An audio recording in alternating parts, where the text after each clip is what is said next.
Hello dear student, how are you? I am Arvindar. Now welcome to you in Kohu International online platform. Today we have to discuss application of dimensions. Okay, so first of all, in application of dimension, first of all we discuss the principle of homogeneity. Okay, so today we have to discuss application of dimensions. Application of dimensions. Okay, so in application of dimensions, first of all we discuss the principle of homogeneity. Principle of homogeneity. So according to this principle, by the principle of homogeneity, we can say that according to this principle, in dimension only the dimensionally same quantities can be added or subtracted. That is, the dimension of each and every term in LHS is equal to the dimension of each and every term in RHS. तो क्या बताया, principal of homogeneity क्या है कि according to this principle, according to this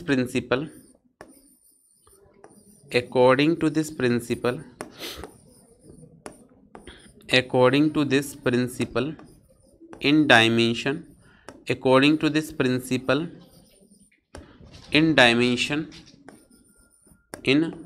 in dimension, according to this principle in dimension, only the dimensionally same quantities can be added. According to this principle in dimension, only the dimensionally same quantities,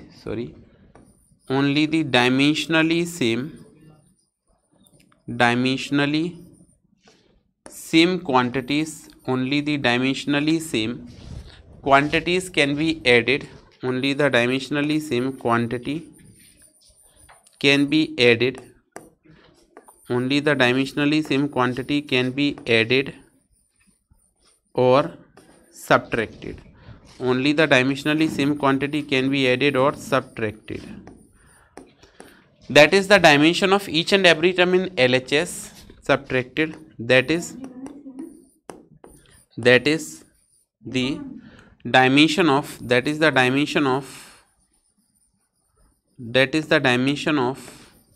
each and every term, dimension of each and every term, that is the dimension of each and every term in LHS, each and every term in LHS is equal to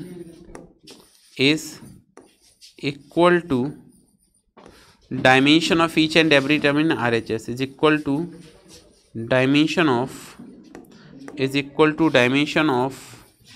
each and every term, dimension of each and every term in RHS, each and every term in RHS. ठीक है, this is the principle of homogeneity.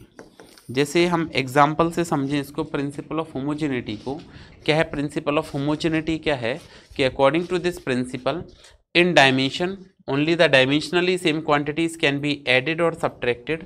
That is, the dimension of each and every term in LHS is equal to dimension of each and every term in RHS. Like we have to take an example. So by the third equation of motion we know that v square is equal to u square plus 2as. So when we applied the principle of homogeneity, then the dimension of v square should be equal to the dimension of u square. This is the principle of homogeneity.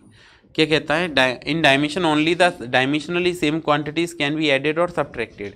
तो यहाँ पे आपने you square को किसके साथ add किया है, 2as के साथ ऐड किया है.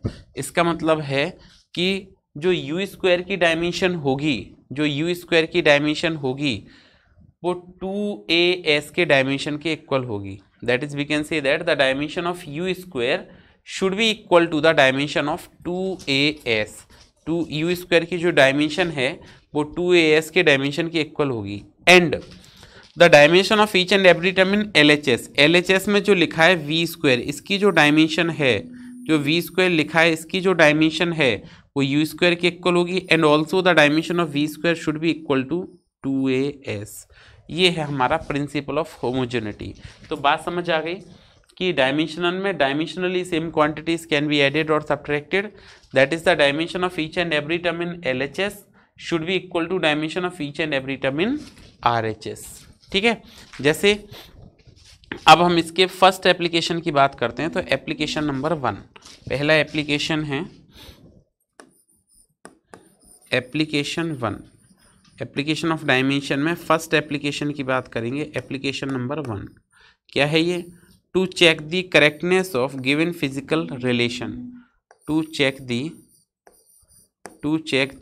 Correctness of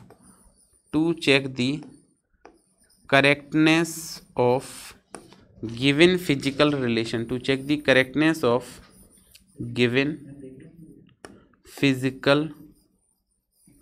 to check the correctness of given physical relation।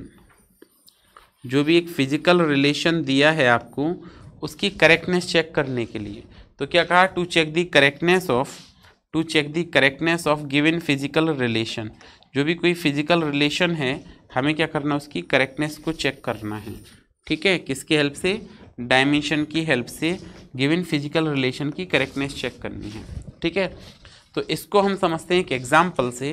देखिए आपके पास एक एग्जाम्पल है क्या? The second equation of motion is given by the second equation of motion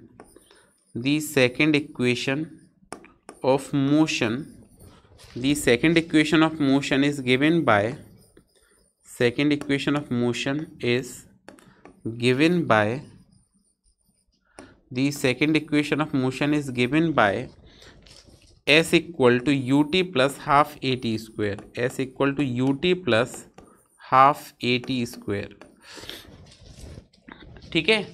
proof that the given physical relation is dimensionally correct, proof that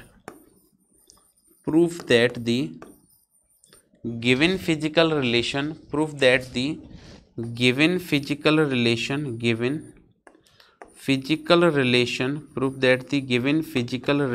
is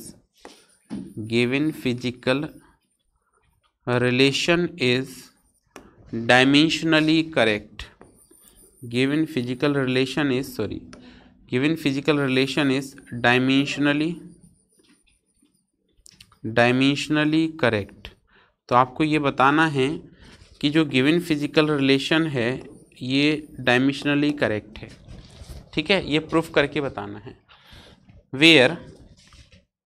where symbols की बात करें तो where s equal to displacement, s is what?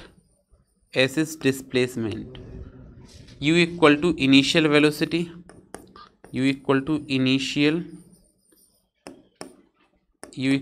What? Initial velocity. ठीक है, a equal to acceleration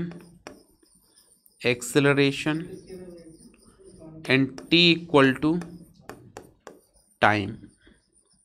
t जो है वो क्या है? टाइम है। तो बात क्लियर हो गई? अच्छा, अब देखिए इसको प्रूफ करने के लिए जितनी भी फिजिकल क्वांटिटीज़ हैं, आप सबकी पहले डायमेंशन नोट करेंगे। सो हम लिखेंगे डायमेंशन ऑफ डिस्प्लेसमेंट s। क्या लिखेंगे? Dimension of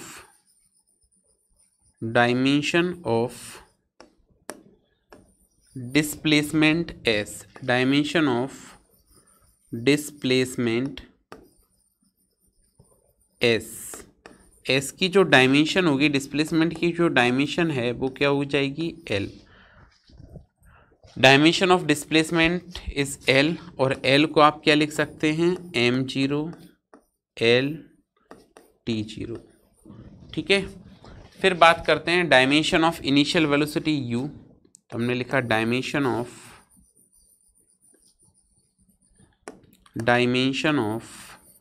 initial velocity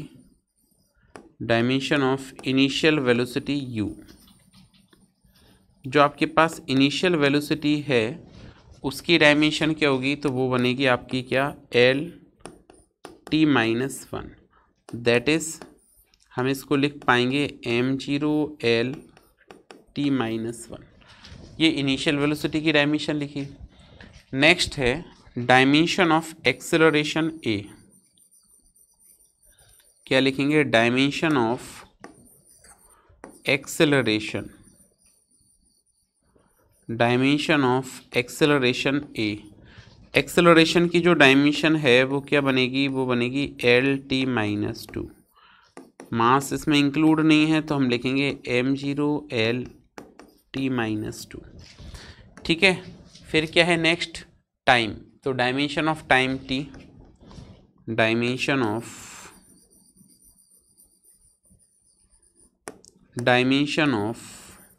time small t। Time की जो डायमेंशन है वो क्या होगी? तो dimension of time small t is equal to capital T। That is आप क्या लिख सकते हो इसको? m0 l0 t। Now by the principle of homogeneity, इसके बाद हम इसमें अप्लाई करेंगे प्रिंसिपल ऑफ होमोजेनिटी। सो हम क्या लिखेंगे? By principle of homogeneity, by principle of homogeneity. तो प्रिंसिपल ऑफ होमोजेनिटी से हम क्या कह सकते हैं कि dimension of, by the principle of homogeneity, जो इक्वेशन ऑफ मोशन है आपकी, इसमें हमने क्या लिखा? s equal to u plus a t half, s equal to u t plus half a t square. So we can say that कि dimension of s,